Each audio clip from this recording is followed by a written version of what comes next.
ಇಂಡಿಯಾಕ್ಕೆ. ಸೂಳೆಯ ಮಗನುಟ್ಟಿ, ಇದನ್ನು ಇಟ್ಕೊಂಡಿರಿ, ಪರಿಹಾರ ಮುಂದೆ ಹೇಳ್ತೀನಿ. ಸೂಳೆಯ ಮಗನುಟ್ಟಿ ಆಳುವನು ಮುನಿಪುರವ, ಯುದ್ಧವಿಲ್ಲದ ಮಡಿಯೇ ಪುರವಲ್ಲ ಕೂಳಾದೀತು. ಇದು ಹಾಕ್ರಿ, ಇದು ರಿಸಲ್ಟ್ ಹೇಳ್ತೀನಿ, ಆಮೇಲೆ ಬಿಡಿಸಿ ಹೇಳ್ತೀನಿ ಅದನ್ನು ಏನಂತ. ಇನ್ನೊಂದು, ಅಕಾಲದಲ್ಲಿ ಮಳೆ ಬಂದರೆ ಸಕಾಲದಲ್ಲಿ ಮಳೆಗೆ ತೊಂದರೆ ಆಗ್ತದೆ. ಮುಂದೆ ಬೇಕಾದಾಗ ಮಳೆ ಬರಲ್ಲ. ಈಗ ಬಂದುಬಿಡಿತಲ್ಲ, ಮುಂದೆ ಒಳ್ಳೆ ಬಿತ್ತನೆ ಕಾಲ, ಬೆಳೆ ಕಾಲ, ಬೇಕಾದಾಗ ಬರಲ್ಲ. ಅಕಾಲದಲ್ಲಿ ಮಳೆ ಬಂದರೆ ಸಕಾಲಿ ತೊಂದರೆ ಆಗ್ತದೆ. ಈ ಸರಿ ಅಂಥದ್ದು ಏನಿಲ್ಲ, ಸಮತೋಲನ ಆಗ್ತದೆ. ಇನ್ನೂ ಜಲಪ್ರಳಯ ಇದೆ, ರಾಜ್ಯದಲ್ಲಿ ಜಲಪ್ರಳಯ ಇದೆ. ಇಡೀ ಭಾರತ, ಇವು ಜಗತ್ತಿಗೆ ಇದು.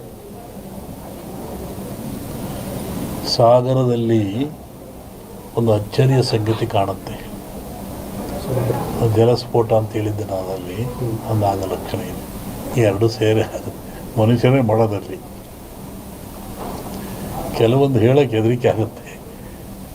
ಪರಿಹಾರ ಏನೆಲ್ಲ, ಭಗವಂತನ ಧ್ಯಾನ ಮಾಡಬೇಕು ಅಷ್ಟೇ.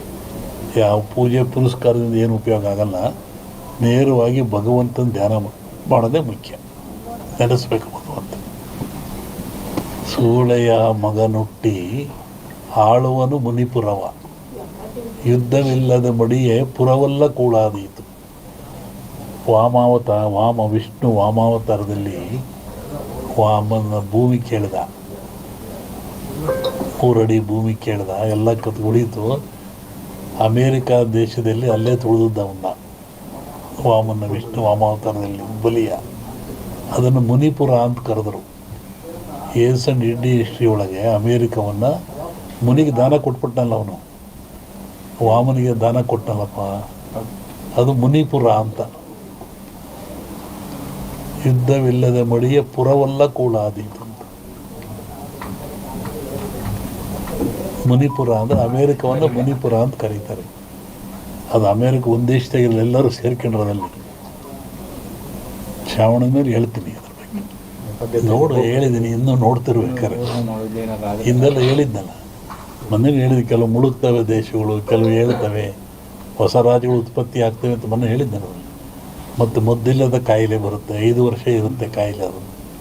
ಮತ್ತು ಕೊರೋನಾ ಬಂತು, ಇದು ಇನ್ನೊಂದು ರೂಪವನ್ನು ತಾಳುತ್ತೆ. ಆದರೆ ಸಾವು ನೋವು ಕಮ್ಮಿ, ಕಾಯಿಲೆ ಮಾತ್ರ ಈ ಸಂವತ್ಸರದಲ್ಲಿದೆ. ಹೊಸ ರೋಗ ಉತ್ಪತ್ತಿಯಾಗಿ ಉಸಿರಿಗೆ ಸಂಬಂಧಪಟ್ಟದ್ದು. ಕ್ರೂರವಾದ ಪ್ರಾಣಿಗಳಿರ್ತವೆ. ಆ ಪ್ರಾಣಿಗಳು ಸಹಿತ ಮನುಷ್ಯನನ್ನು ಹಿಂಸೆ ಮಾಡಲ್ಲ. ಈ ಯಜ್ಞ ಮಾಡೋದ್ರಿಂದ, ಹೋಮ ಮಾಡೋದ್ರಿಂದ, ಆ ಬಂದ ಧೂಮದಿಂದ ಮನಸ್ಸು ಪರಿವರ್ತನೆಯಾಗಿ ಶಾಂತ ಸ್ವಭಾವಕ್ಕೆ ಬರ್ತವೆ. ಆವಾಗ ಮನುಷ್ಯರೊಂದಿಗೆ ಅವು ಸ್ನೇಹಿಗಳಾಗ್ತವೆ. ಅನೇಕ ಕಥೆಗಳನ್ನು ಕೇಳಿದ್ದೀವಿ. ಸ್ವಾಮಿಗಳಿದ್ದರು, ಅಲ್ಲಿ ಹುಲಿ ಬರ್ತಾ ಇತ್ತು, ಸಿಂಹ ಬರ್ತಾ ಇತ್ತು, ಹುಲಿ ಮೇಲೆ ಸ್ವಾಮಿಗಳು ಹೋಗ್ತಾ ಇದ್ರು. ಅಂದರೆ ಯಜ್ಞ ಯಾಗಾದಿಗಳ ಫಲದಿಂದ ಬರುವಂಥ ಹೋಮಾದಿಗಳ ಧೂಮದಿಂದ ಅವು ಮನಃಶಾಂತಿ ಆಗ್ತಾ ಇತ್ತು, ಕ್ರೂರತ್ವವನ್ನು ಕಳ್ಕೊಳ್ತಾ ಇದ್ದು ಒಂದು ಚಿಂತನೆ ಇದೆ. ಆನಂತರ ರಾಜರು ಮಹಾರಾಜಗಳು, ಇವತ್ತಿನ ರಾಜರಿಗೆ 10 ರೂಪಾಯಿ ಕೊಡೋ ಶಕ್ತಿ ಇಲ್ಲ ಸರ್ಕಾರದನ್ನು. ಆವತ್ತಿನ ರಾಜರುಗಳಿಗೆ ತಲೆಯನ್ನು ಕಡಿಸುವಷ್ಟ ಶಕ್ತಿ ಇತ್ತು. ಇದ್ದಲ್ಲೇ ಆದೇಶ ಕೊಡ್ತೆ ತಲೆ ಕಟ್ಟು ಮಾಡುತ್ತಿದ್ದ ಅವನು. ಅಂತಹ ಶಕ್ತಿ ಅವನಿಗಿತ್ತು, ಸಾರ್ವಭೌಮತ್ವವಿತ್ತು. ಅಂಥವ್ರು ಏನು ಮಾಡ್ತಾಯಿದ್ರು? ನಾರುಮುಡಿಯಲ್ಲಿ, ಬರಿಗಾಲಿನಲ್ಲಿ ಕಾಡಿಗೆ ಹೋಗಿ, ಆಶ್ರಮಕ್ಕೆ ಹೋಗಿ, ಋಷಿಗಳ ಮುನಿಗಳಿಗೆ ಶಿರವಾಗಿ ಆ ಅಗ್ನಿ ಹೋಮದಲ್ಲಿ ಪಾಲ್ಗೊಂಡು ಸುಭಿಕ್ಷೆಯನ್ನು ಬೇಡ್ತಾ ಇದ್ದರು, ನಾಡಿನ ಸುಖವನ್ನು ಬೇಡ್ತಾ ಇದ್ದರು, ಆಶೀರ್ವಾದ ತಗೊಂಡು ಬರ್ತಾಯಿದ್ರು. ಅಂದರೆ ಈ ಹೋಮಗಳು ಆಧ್ಯಾತ್ಮಿಕವಾಗಿ ಹೌದು, ನಾಡಿಗೆ ಮಳೆ ಬೆಳೆ ರೋಗ ರುಜಿನಗಳನ್ನು ದೂರ ಮಾಡುವಂಥ, ಆಯುಷ್ಯವನ್ನು ಕೊಡುವಂಥ ಶಕ್ತಿ ಹೌದು. ಇಲ್ಲಿ ವಿಶೇಷವಾಗಿ ಆಜ್ಯ ಅಂತ ಬರ್ತದೆ. ಆಜ್ಯ ಅಂದರೆ ತುಪ್ಪ ಅಂತೇಳಿ.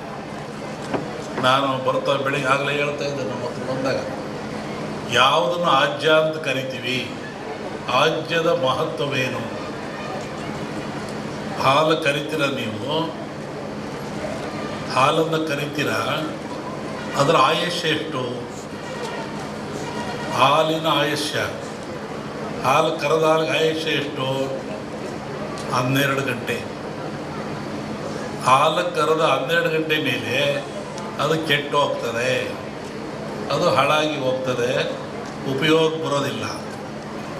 ಮನುಷ್ಯ ಭಾಳ ಬುದ್ಧಿವಂತ. ಈ ಹಾಲನ್ನು ಕೆಡದಂಗೆ ಇಟ್ಕೊಂಡು ನಾನು ಉಪಯೋಗ ಮಾಡಬೇಕು ಅಂತಾನೆ. ಅವನೇನು ಮಾಡ್ತಾನೆ, ನೀವೇನು ಮಾಡ್ತೀರಿ? ಬೆಂಕಿ ಹಾಕ್ತೀರಾ, ಅಂದರೆ ಹಾಲನ್ನು ಕಾಸ್ತೀರಾ. ಹಾಲನ್ನು ಕಾಸ್ತೀರಾ, ಕೆಂಪು ಕಾದ ಮೇಲೆ ಆರಿಸಿ ಅದಕ್ಕೆ ಹೆಪ್ಪಾಕ್ತೀರಾ, ಹುಳಿ ಹಾಕ್ತೀರಾ. ಅದೇನಾಯಿತು?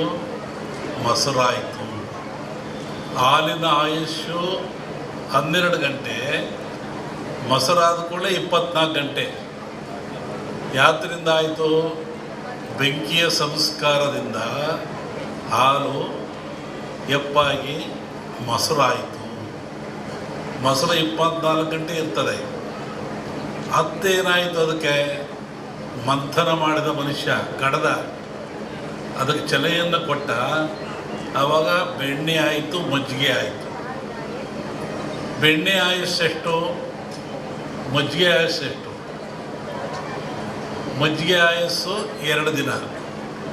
ಒಂದಿನ ಸಿಹಿ ಮಜ್ಜಿಗೆ ಅಂತಾರೆ, 2ನೇ ದಿನ ಹುಳಿ ಮಜ್ಜಿಗೆ ಅಂತಾರೆ. ಹುಳಿ ಮಜ್ಜಿಗೆಯನ್ನು ಅನೇಕ ರೀತಿಯ ಕಾಯಿಲೆಗಳು ಉಪಯೋಗ ಮಾಡ್ತಾರೆ, ಪ್ರಾಣಿಗಳಿಗೆ ಎಲ್ಲರೂ. ಈ ಬೆಣ್ಣೆ ಆಯುಸ್ಸೆಷ್ಟು? ಈ ಬೆಣ್ಣೆ ಆಯುಸ್ಸು 1 ವಾರ. ಇದನ್ನು ನವನೀತ ಅಂತ ಕರೀತಾರೆ. 9 ಕಾಯಿಲೆಗಳನ್ನು ಹುಷಾರು ಮಾಡತಕ್ಕಂಥ ಶಕ್ತಿ ಇದು ಬೆನ್ನೆ ಇರ್ತದೆ. ಬೆನ್ನೆಲ್ಲಿ ಹೆಂಗೆ ಬಂತು? ಬೆಣ್ಣೆಯಲ್ಲಿ ಹೆಂಗೆ ಶಕ್ತಿ ಅಂದರೆ, ಹಸು ಹಾಲಂತ ಹುಲ್ಲಂತ ತಿಂತದೆ, ಗಿಡಮೂಲಿಕೆಯನ್ನು ತಿಂತದೆ, ಕಾಡಿಗೆ ಹೋಗ್ತದೆ, ನಡೆದಾಡ್ತದೆ. ಆ ತಿಂದು ಬಂದು ಹಾಲನ್ನು ಕೊಡ್ತದೆ. ನೀವು ಮೊಸರು ಮಾಡಿ ಎಪ್ಪಾಕಿ ಬೆಣ್ಣೆ ಮಾಡಿರಿ. ನೋಡಿ, ಇಲ್ಲೂ ಗಿಡಮೂಲಿಕೆ ಬಂತು, ಹಸುವಿನಲ್ಲಿಯೂ ಸಹ ಗಿಡಮೂಲಿಕೆ ಬಂತು. ಆ ಹುಲ್ಲನ್ನು ತಿನ್ನುವುದರಿಂದ ಅದು ಬೆಣ್ಣೆ ಹಾಲು ಪರಿವರ್ತನೆ ಆಯಿತು. ಈ ಬೆಣ್ಣೆ 1 ವಾರ ಆದಮೇಲೆ ಮತ್ತೇನು ಮಾಡ್ತಾನೆ ಮನುಷ್ಯ? ತುಪ್ಪ ಮಾಡ್ತಾನೆ. ಅದನ್ನು ಕಾಸಿ ಅದಕ್ಕೆ ತುಪ್ಪ ಮಾಡ್ತಾನೆ. ತುಪ್ಪದ ಆಯಸ್ಸು ಎಷ್ಟು? 100 ವರ್ಷ. ನೋಡಿ, 12 ಗಂಟೆ ಹಾಲು ಸಂಸ್ಕಾರದಿಂದ ಏನಾಯಿತು? ತುಪ್ಪ ಆಯಿತು. ಅದರ ಆಯುಷ್ಯು 100 ವರ್ಷ ಆಯಿತು. ಹಾಲಿನ ಆಯುಸ್ಸು 12 ಗಂಟೆ ಆದರೂ ಸಂಸ್ಕಾರ ಬಲದಿಂದ 100 ವರ್ಷದವರೆಗೂ ಹೋಯಿತು.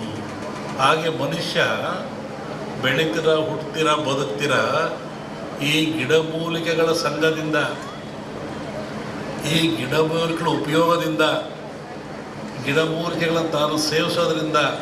ಸೇವಿದರೆ ಅಲ್ಲ, ಆ ಗಾಳಿ ತಗೊಳ್ಳೋದು,